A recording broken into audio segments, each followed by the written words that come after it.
Welcome to the Happier and Healthier podcast. I'm your host, Maria Marlowe, and this is a place where we don't rely on good luck or good genes for our health and happiness, but rather we create it with our thoughts and our actions each and every single day. Each week, I'll bring you a thought or a guest that will help you live your happiest and healthiest life. Are you ready?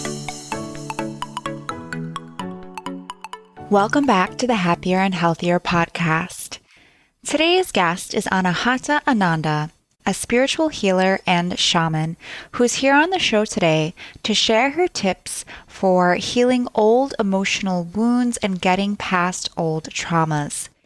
I've been coaching people in terms of nutrition and health for the past 7 years, and as important as food and exercise and all these physical things are, our emotional health is even more important. If you've been listening to recent episodes, particularly the ones on autoimmune disease, you'll hear that some believe there's actually a connection between autoimmunity and childhood trauma. And we also know that there are conditions like broken heart syndrome, where a spouse of someone who recently died will actually die soon after from a broken heart. And we do know that our emotions can affect our physical health.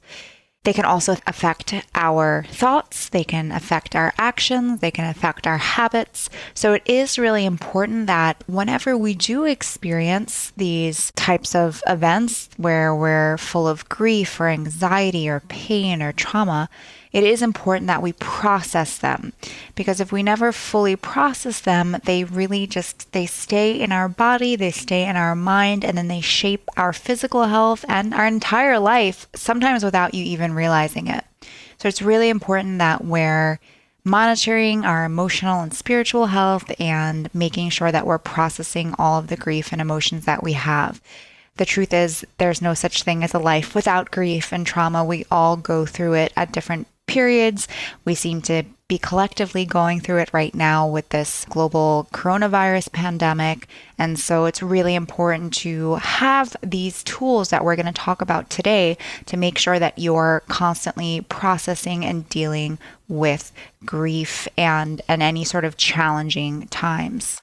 So Anahata will be sharing some great tips. I think you'll really enjoy her motherly energy. It's just really calming, and I just loved speaking to her. She is the founder of Shamangelic Healing, which is based in Sedona, Arizona, and she is also the host of the Shamangelic Healing podcast. Before we get started, check out these brands that make the Happier and Healthier podcast possible. If you're looking for better health and especially better digestion, then you have to check out my favorite probiotic brand, Probiotics. Digestive health is the root of our overall health, and it's so important to get it under control and get it healthy. Not just so you're not embarrassed with gas and bloating or constantly running to the bathroom, or maybe never running to the bathroom because you're constipated. It is so important that we nourish our gut and take care of our gut, because when it's not healthy and it's not working properly, it's only a matter of time before we start seeing other health problems, whether that's skin problems, autoimmune problems, and lower immunity, because our digestive system is so intricately linked with our immune system, and so much more. So if you're having digestive issues currently, gas, bloating, diarrhea, constipation, of course, definitely check with your doctor, but you probably also want to look into a probiotic. The food we eat has the power to heal us or the power to make us sick. Food has been used as medicine for thousands of years, but with the rise of convenience foods and pharmaceutical drugs, real food has fell out of favor. It's time to take back your health by understanding what you're eating and how it's affecting your health on so many different levels. Order a copy of my book, The Real Food Grocery Guide, so you can learn how to choose the healthiest foods in every aisle of the grocery store. It's 5-star rated on Amazon and has been dubbed the most practical guide to healthy eating by renowned physician and healthcare researcher, Dr. Dean Ornish. I promise you it's an easy and fun read and takes the confusion and the frustration out of grocery shopping and healthy eating. Anahata, thank you so much for being here. Oh, beautiful sister. It's an honor to connect. And I'm so grateful and appreciative of the work that you're doing in this field of health and wellness. And, thank you for being, really a beacon of light in this area to help people with their healing. Thank you. Mm-hmm. Well, I'd love to hear a little bit about your story. How did you become a shaman and a healer? How does that happen? It's really more as a consequence of my own dark night of the soul. And not feeling equipped to navigate the challenges in my life, and I was just having a big, massive meltdown in all areas, health problems, relationship troubles, and, not really navigating my emotions well. And on the outside, everything looked great. And on the inside, things were crumbling. And so I kind of dove into, at the time, traditional modalities of counseling and things like that at the time was really falling short for me and for my marriage at the time. And what I was drawn to do is go far out in some, alternative modalities to really help me get at some of the deeper wounds that were there. And so I sought out a shamanic healer, and wow, it was amazing because all of this deep, dark stuff, anger, rage, sadness, grief, frustration, was finally given a space to express in a safe way. And I kind of dove into it was helping me so much. And I was learning so much that I decided to go and study that modality as well. And it kind of, that whole dark night of the soul, my whole rock bottom life falling apart was what catalyzed me to really learn new tools, go through my healing process, and also reach for spirituality and personal development in ways in which I hadn't. I had really been just kind of navigating solo without any spiritual guidance. And I really had, my soul was hungry. And this whole catalyst was perfect. Everything that happened for me and not to me is what awoke me. And it also catalyzed learning all kinds of modalities and tools and resources to help me live a more thriving life. And so in addition to shamanism, I also dove into learning many different spiritual practices, different healing modalities, emotional clearing, meditation, chakra balancing, yoga, fitness, health, cleansing, fasting. And I just was kind of this hungry caterpillar that was really, diving into all of these resources so that I could, emerge from the cocoon and birth a new set of wings. So I don't know if that makes any sense. Yeah, and here you are. Well, I'd love to talk a little bit more about you mentioned the grief and the trauma and these repressed emotions.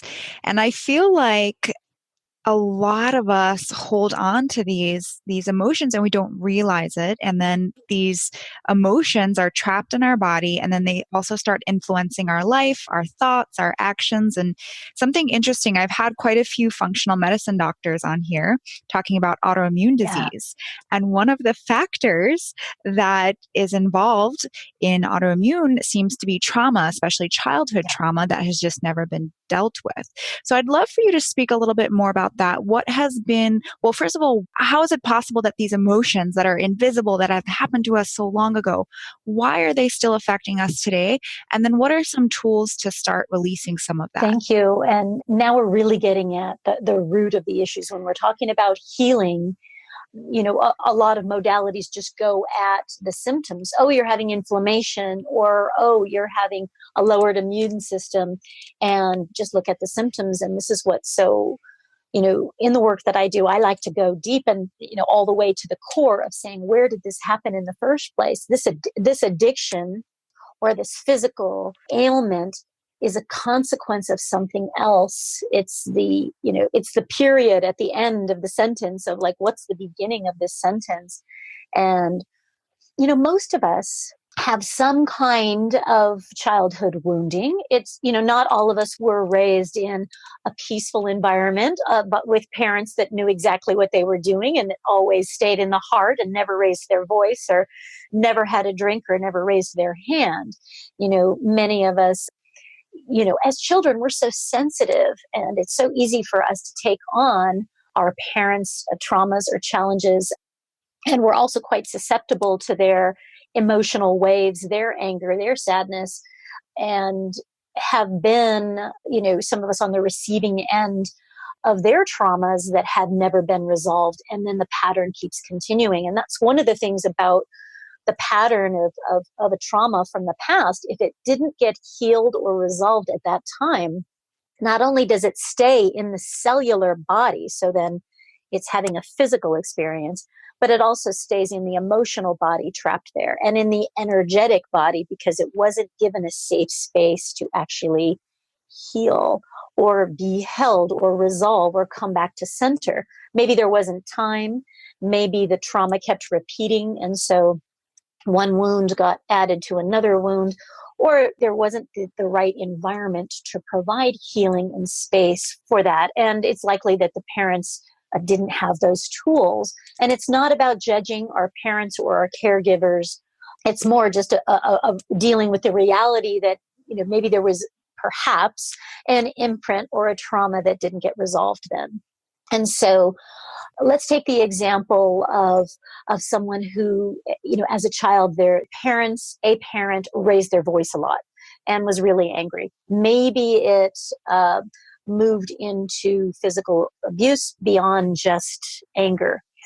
And so in that situation, the nervous system, if we're just talking physically, the nervous system of that child is in fight or flight.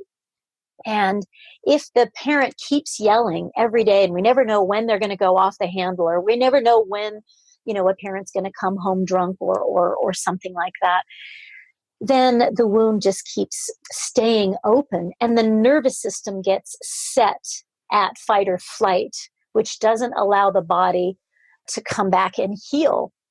And so when we have that situation, maybe there was never abuse, but you never know when dad was going to fly off the handle, as an example. And so that fear and that anxiety in the body is one of those things that contributes to an immune system challenge later on in life, because the body since childhood has been in that traumatized situation and never knows when it's going to be attacked again, even if it's just yelling or physical. And in that situation, the parent, mother or father, is not providing the safe space to say, hey, I'm sorry, it's going to be okay, that won't happen again. And let me go and honor the child in that space so that they can come back to center again. And so the pattern just keeps repeating, even if the pattern stops happening, if that is what was normalized, then we're going to keep seeking out and attracting that with a partner later in life, because chaos is our normal. Getting yelled at is our normal. That's what we expect. And that's what we've woven in with love and family. And so it creates a distortion in the field of what we think is normal and what we will be attracted to later in life. So with that, one of the things that we can do as adults, and again, we probably weren't modeled or provided the tools to say, hey, feel your emotions, get curious about what they're bringing to the surface. And there's intelligence with grief. There's intelligence with anger. There is intelligence with resentment or sadness. And most of us were modeled and also reinforced. Don't cry, don't feel, don't talk about it, stuff those feelings and stuff those emotions. So there's a secondary wounding there. In addition to the initial trauma, there's a secondary wounding that says my emotions don't matter. It's not safe for me to express myself. And so later in life, that secondary wounding might also lead to, I'm unworthy. It's not safe for me to express, so I don't speak my truth. And insecurity and always seeking validation or permission from an external source, from parents, from peers. Am I doing it right? Do you like me? Those kinds of things are going to be a consequence of where it wasn't safe to express and we're judged or oppressed our feelings long ago. And our parents didn't know any better, or caregivers or coaches or teachers didn't know any better. And we can be in this story, well, they should have known better. And then And then we're putting ourselves in a trap, because then that expectation that is unrealistic holds us in a place of a victim. And I want to acknowledge, for anyone listening or watching that has been on the receiving end of intense trauma, physical, verbal, sexual, whatever form that may take, I just, first of all, just want to honor, whatever has happened. So grateful that you are seeking out a solution, and want to acknowledge that tender part of you that is still hurt.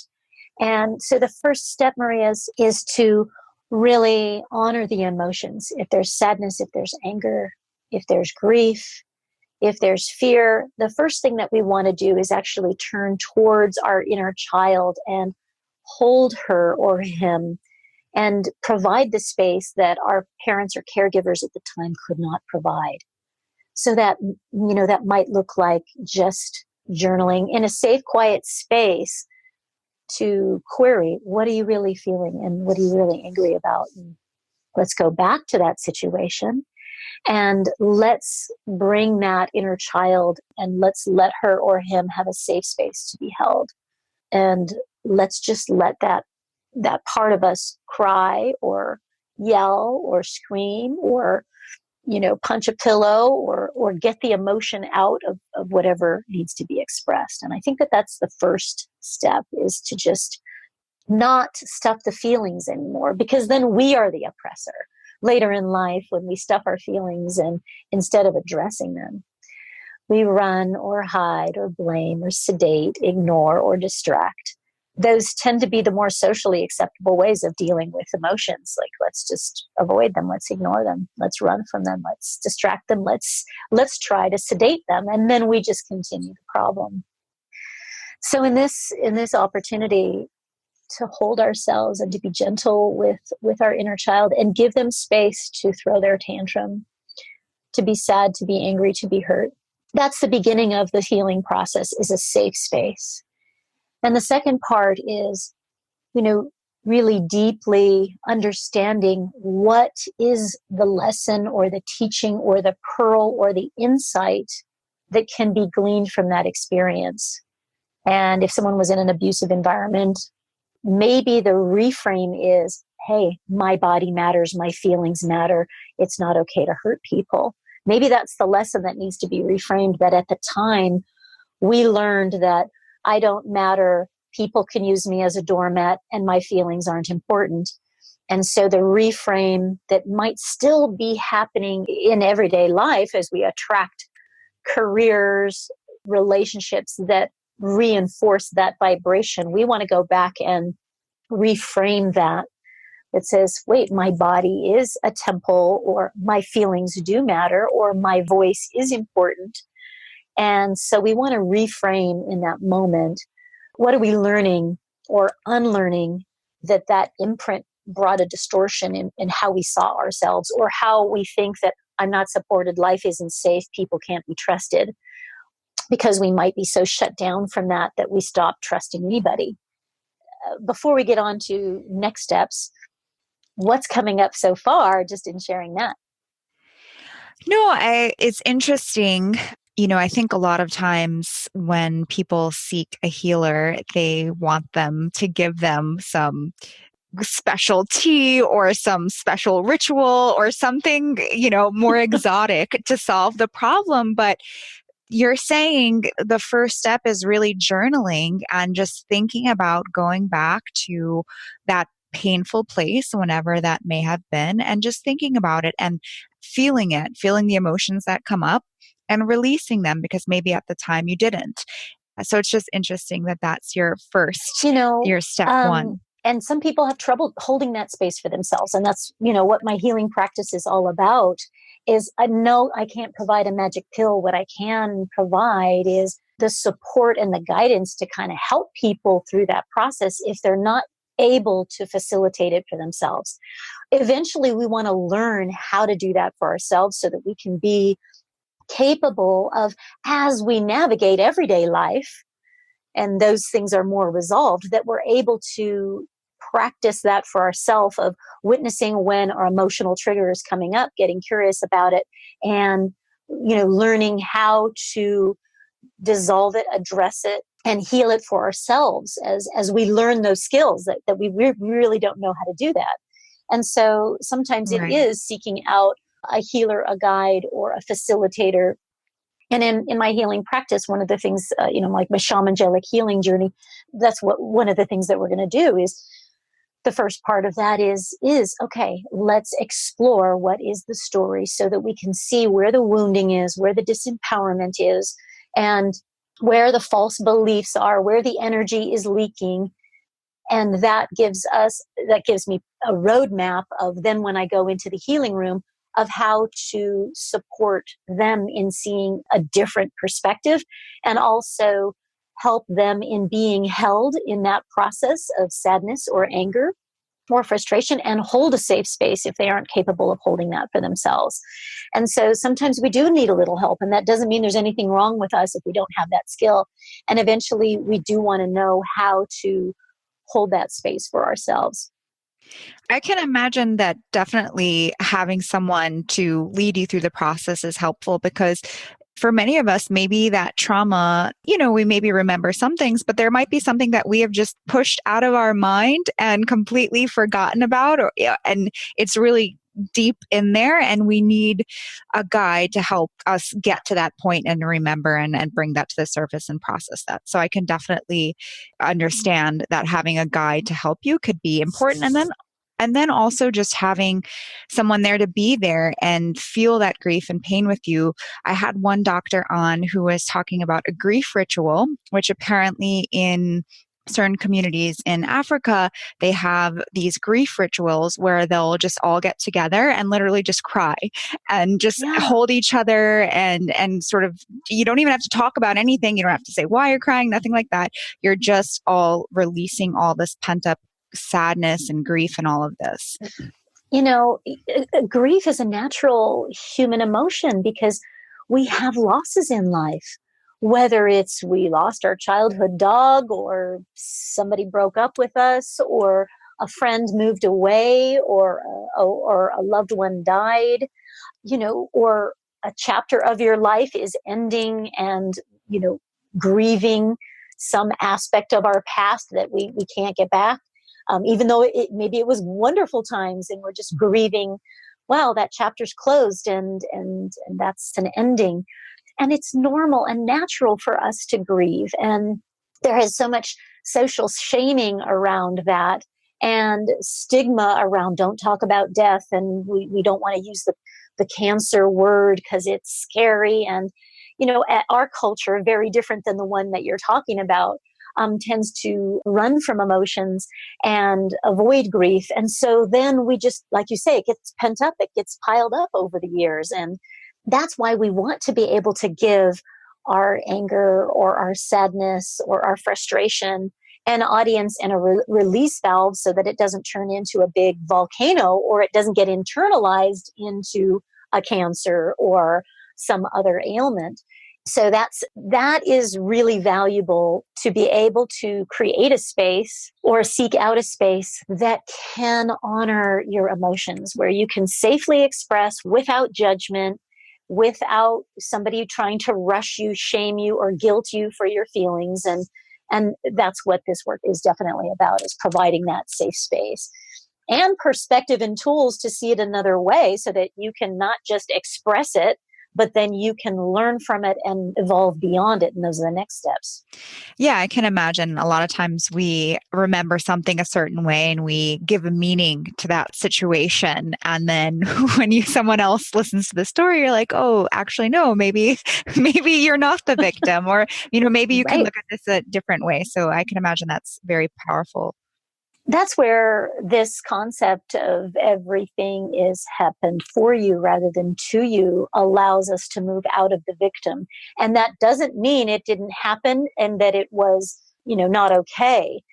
We start to look at it from a different perspective of say, okay, well, my soul is in a classroom to learn about humanity. My soul is in a classroom to learn to evolve. So yes, it's likely that in my classroom, I'm going to experience density, pain, wounding, a breakup, heartbreak, disappointment, frustration, rejection, judgment. Of course, because we're studying the human experience here. As our soul comes down here to have the human experience, if we see everything as a lesson and something that is teaching us, then we have the opportunity to feel empowered even in our most challenging times.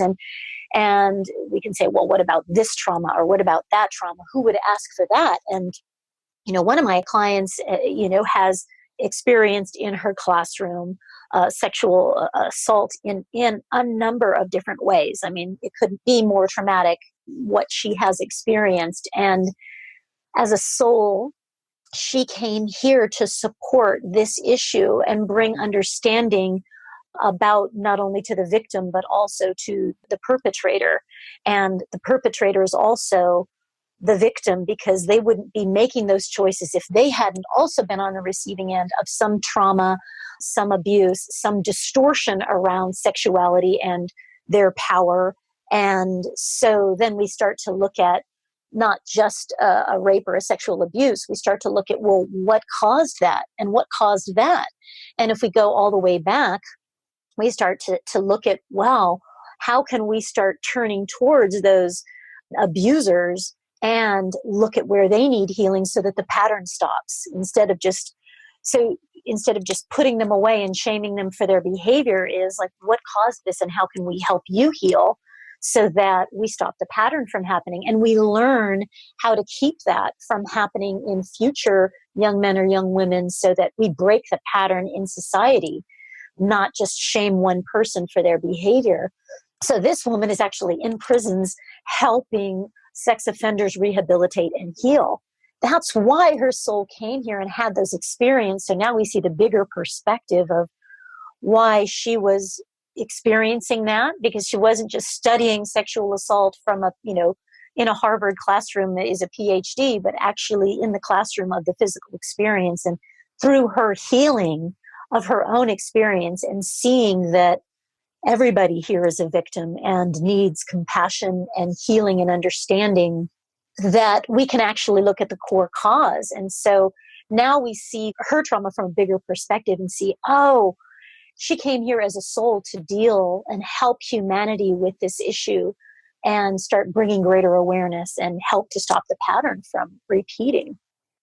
So that's where we get to look at the deeper perspective once we've honored our emotions, and we start to reframe, what am I learning from this experience?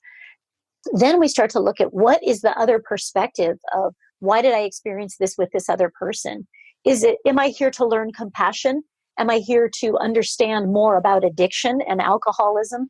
Am I here to learn more about forgiveness, and that I too have hurt people, even though it might have not been in the same way, that we're actually not that different, because I've hurt people with my words, or I've hurt people with my judgments, or my gossip, or my insecurity, or my dishonesty. When I really get humble and honest with it, I also get to look at my shadow too.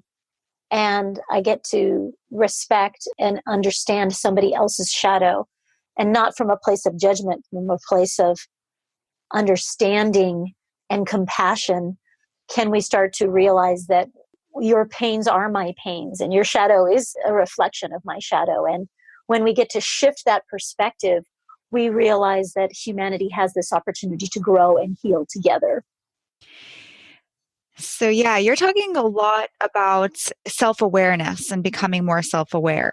I'm curious, in your practice, where does movement and the physical body come in? Because I know sometimes for some people to jump right into the thinking about it or processing it or forgiving, like all of that stuff is hard initially.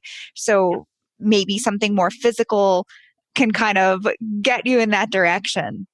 Yeah, one of the modalities that I use is shamanic breath work, where we allow the breath to kind of move through and be a broom. And so you're not thinking about it.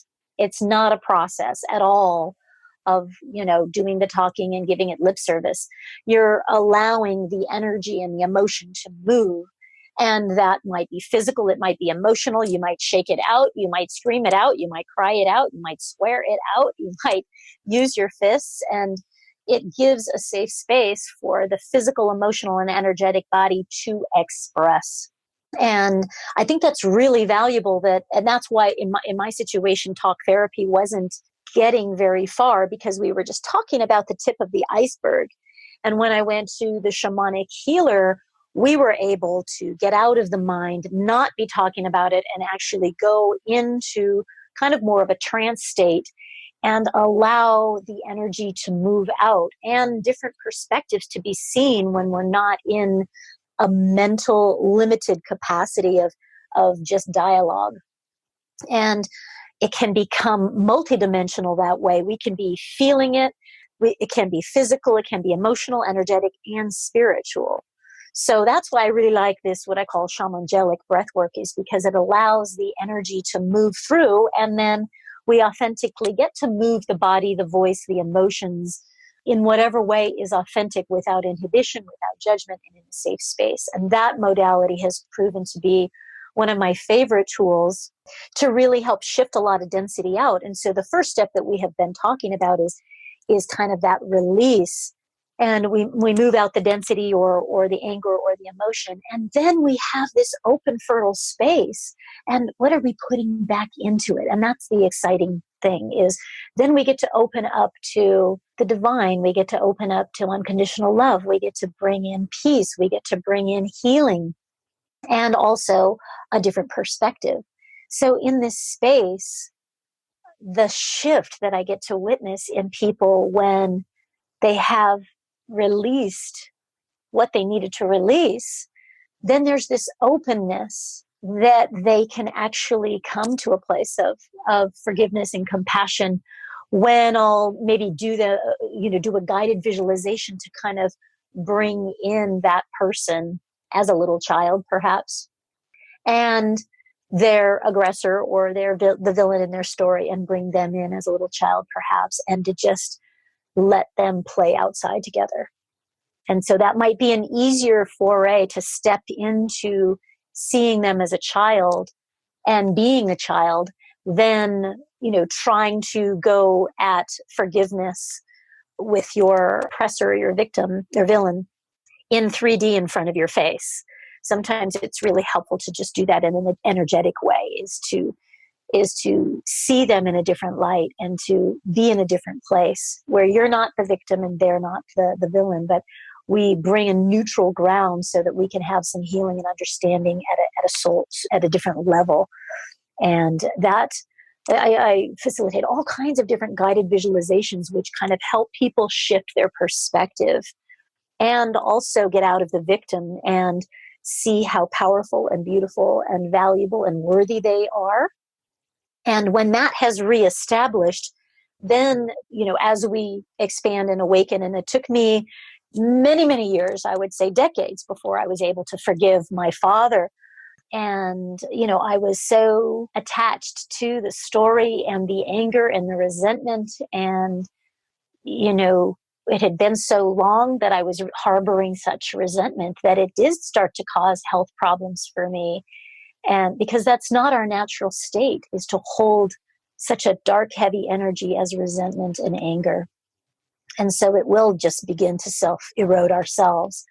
And that's not our natural frequency. Our natural frequency is grace and peace and harmony in our body, in our heart, in our emotions, and with other people. And so life experiences will keep repeating and getting louder to bring the invitation to look at those things, to release, heal, and forgive. And it might be a while after the releasing before we can come to a place of forgiveness. And it's optional. It doesn't have to happen. It is just a self-loving act as well, to not hold density or anger from the past or hold a closed heart towards somebody else, because the heart, underneath the heart, right in that space, is where the thymus is, which is where our immune system is regulated, right there in the thymus gland.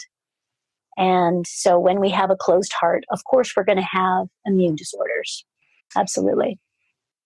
So, for anyone listening who is maybe going through something traumatic right now, maybe a divorce or a diagnosis, or maybe just the current state of things with all the grief and anxiety around this COVID-19 virus, is there anything that they can do in the moment when they're feeling all of that stress and anxiousness and grief come up in the moment? Is there one tip or technique, Yeah. something they can do?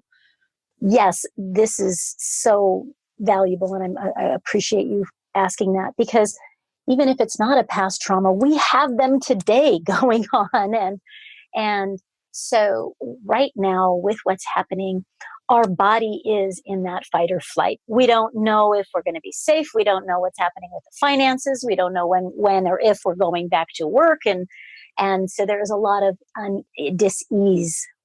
And there can be relationship problems and diagnosis that can be happening anytime. And so the first thing when we are in a trauma experience or in a trigger, we get to breathe. We get to calm our nervous system. That's the first thing that we do, is to stop the panic.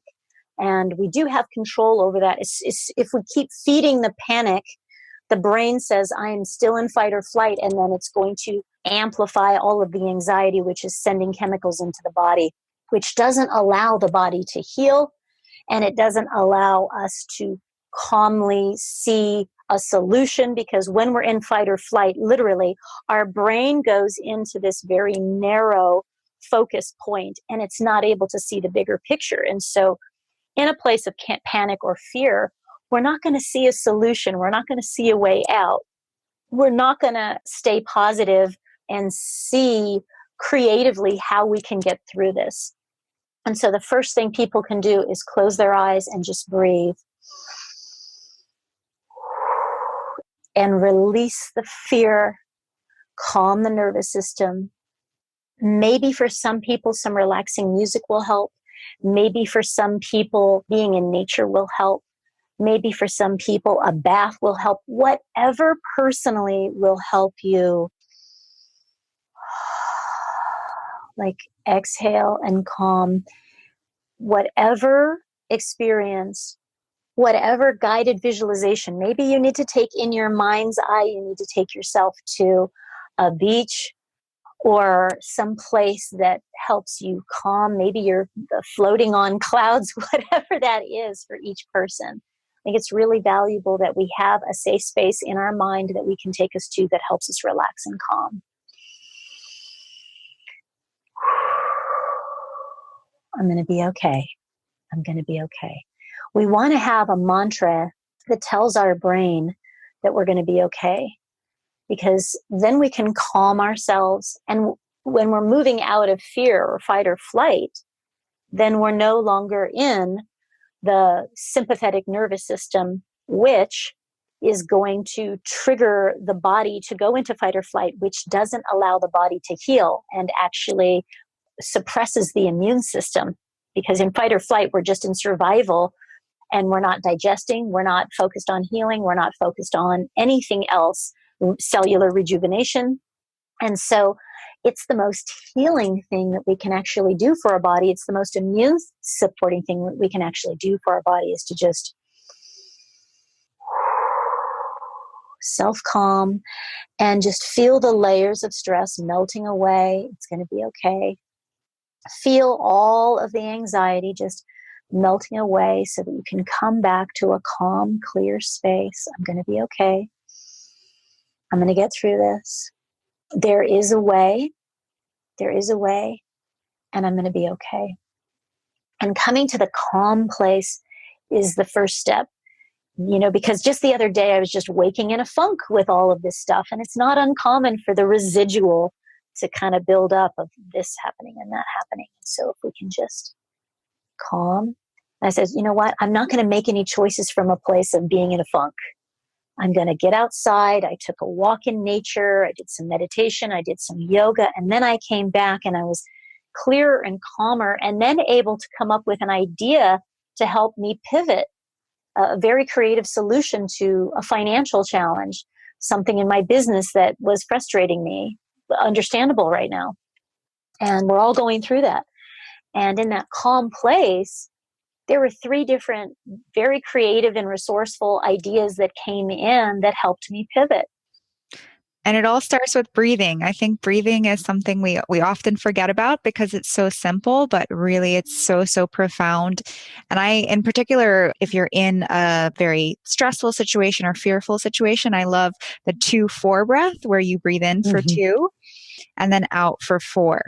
Or you breathe in for 3 and out for 6. And just having that longer exhale really helps to calm your nervous system even more. Exactly, because we want to get into that parasympathetic nervous system where the body heals itself. So if you are feeling something come up in the physical body, and if you have just received a diagnosis, like you said, this is my whole premise of shamanic healing, is to help people with big core life shifts, whether that is a diagnosis, a divorce, whether it is this virus, whether it is a career shift or a loss of a loved one, or a spiritual awakening that is, okay, I'm ready for the next step. I'm ready to shift out of this career or this life that isn't quite fitting. I'm ready to shift. Maybe it's a spiritual awakening journey. And so in that process, there is going to be the need to just be calm. I'm going to get through this. And then in that place, we can start to become creative about the solutions. The breathing is 100% number one. The mindset is also right up there, very important, because if we keep repeating mantras or statements that I can't do it, this sucks, this is terrible, then our body starts shutting down. And so does our ability to see possibilities. And so keeping a positive mindset through any of those experiences, physical, mental, emotional, financial, any of those experiences, keeping a positive mindset. That doesn't mean la, la, la, la, la, I'm just a rainbow unicorn denying my emotions and the reality of what's happening. That's not what I'm saying either. But from that, hey, I'm going to figure out something. I can get through this, whatever it is. I'm going to be okay. That's faith and also positivity, so that we can start to move in the right direction. If we stay in fight or flight, we're literally paralyzed and not able to figure out which direction to run. And it might not be running at all. It might be like, I'm just going to go sit in this cave and let this all pass. Maybe that's my move. And it's going to be okay. And, you know, all of these transformation, these big core life shifts that are happening, they're happening for us. There's something better on the other side. Those things that we're letting go of are kind of like the caterpillar letting go of its dense body and following its intuition to go into this cocoon, which we're all in right now, and let the transformation happen so that we can come out the other side and spread our wings and be free, which means we've got to look at the shackles and those things that have been holding us back, that don't fit who we're becoming. Maybe that's a substance we've been intaking that really is not in alignment with a healthy body. Maybe it's a thought or a pattern. Maybe it's a core wound. Maybe it is a relationship with a career or a person that is really, it's served its cycle and we're still holding on to it. And so we are going to be invited, as we completely are right now, to let go of those things that don't align with us anymore. And that can be uncomfortable. And the opportunity to breathe and say, I trust that there's something better that I'm moving towards, and, you know, being gentle and compassionate with yourself as you navigate the process of transformation. And there are new tools, because the tools that you might have had as a caterpillar are different than the butterfly that needs to know how to fly. And we need a different physiology, a different anatomy, a different food source, a different awareness that I can fly. And so we're also going to be learning new tools. And that's one of the things that I love to do, is just teach people different tools around communication, around navigating their emotions, positive mindset, productivity, and having the tools to be able to feel empowered and free and thriving, even in the presence of chaos. Yeah. So, a few main takeaways that I got from our conversation is one, we all go through grief and trauma and sadness. So, never feel alone when you're going through these things. We all go through them. And talking with someone or having someone to just discuss with, or even maybe not even talk to, just to be there while you're sad or while you're not feeling good, that can help with healing. Also, this message of to make your mess your message. And, sometimes these traumatic experiences, they do, as you say, happen for us, not to us. And even when I think of myself, like I had all of this trauma about sickness and poor health when I was growing up, which has made me very interested in nutrition and health and wanting to teach and share with people how to be healthy and avoid a lot of these chronic illnesses and diseases, which are avoidable. So, there is, whenever we're going through the situation, it's usually not fun, but if we can train our minds to always look for that silver lining, to always be positive, to always breathe and be calm.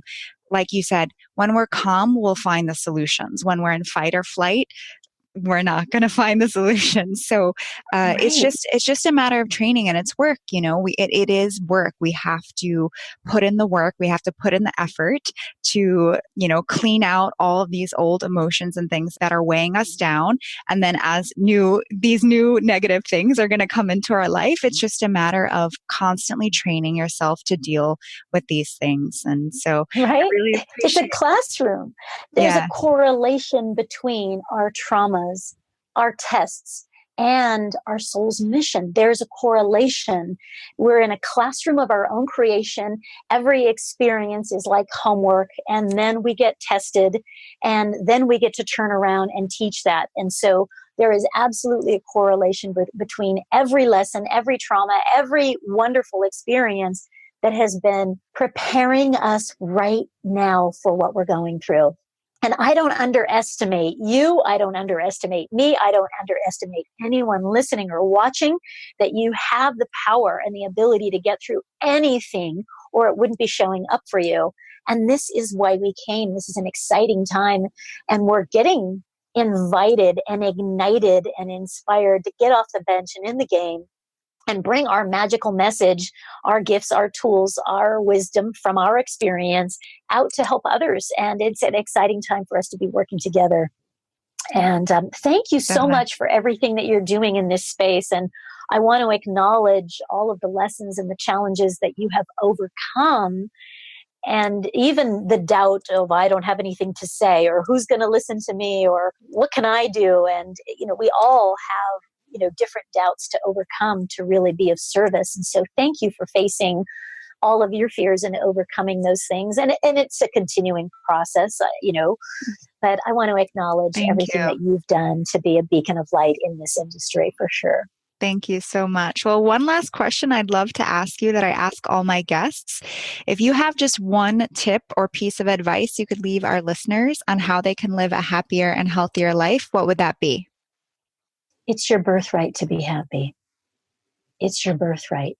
You don't owe anybody anything else in this space. You came here to thrive and be happy. It's your birthright to be happy. And so I think that thriving and joy is a frequency now. As we shift out of survival mode, we're moving into this whole other level that as a human species, it's okay for us to thrive and be joyful and happy. And, you mentioned something else about, how people can, what else people can do in this time. And during this whole process of, as we navigate in and out of quarantine, when that opens the doors, as people are navigating these challenging times, like I shifted my whole practice, that a lot of people come here in Sedona in person to see me. And so that was one of the pivots of shifting to say, okay, there's online counseling if people need to talk through or be guided through a process. And so I think it's important for people to know that it's okay to feel what you're feeling, and that you're not alone, and that it's okay to ask for help. And there's many resources out there. And so reach out to a book, an online course, a person, a counselor, a friend in whatever way to get the support you need to turn back to this place of finding your joy and your happiness in your life. Well, thank you. That's very well said. And if you guys want more from Anahata, you can head to shamangelichealing.com. I will put the link in the show notes. Thank you so much, Anahata. Thank you, and blessings on every step of your journey. May it be filled with grace and ease.